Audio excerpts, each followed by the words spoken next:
জিভে জল আসছে? তাহলেই দেখে নেওয়া যাক রেসিপিটা।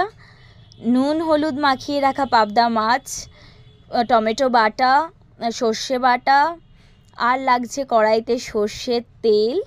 তেলটাকে একটু গরম হতে দেব। তেলটা গরম হয়ে গেলেই ওর মধ্যে দিয়ে দেবো পাবদা মাছগুলো।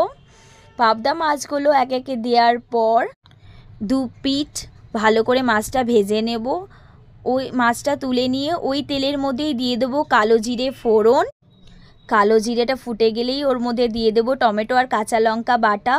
ওটা দেওয়ার পর হালকা হাতে নেড়ে চেড়ে নেব। দেখবেন যখন তেলটা ছেড়ে দেবে তখন আমরা বুঝবো এটা হয়ে গেছে। ওর মধ্যে দিয়ে দেবো স্বাদ মতন হলুদ। হলুদটা দিয়ে হালকা হাতে একটু নাড়াচাড়া করে ওর মধ্যে দিয়ে দেবো 1 গ্লাস মতন জল।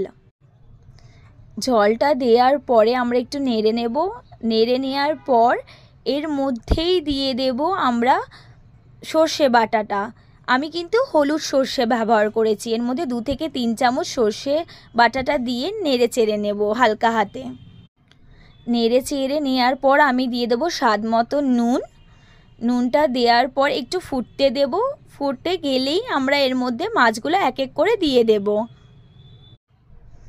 মাছগুলো দেওয়ার পর 2 মিনিট এটাকে হতে দেব।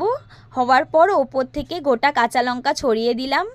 দেওয়ার পরেই দেখুন আমি গ্যাসটা অফ করে দিয়েছি। পুরো রেডি। 5 মিনিটস রেডি টু ইট সর্ষে পাবদা মাছ।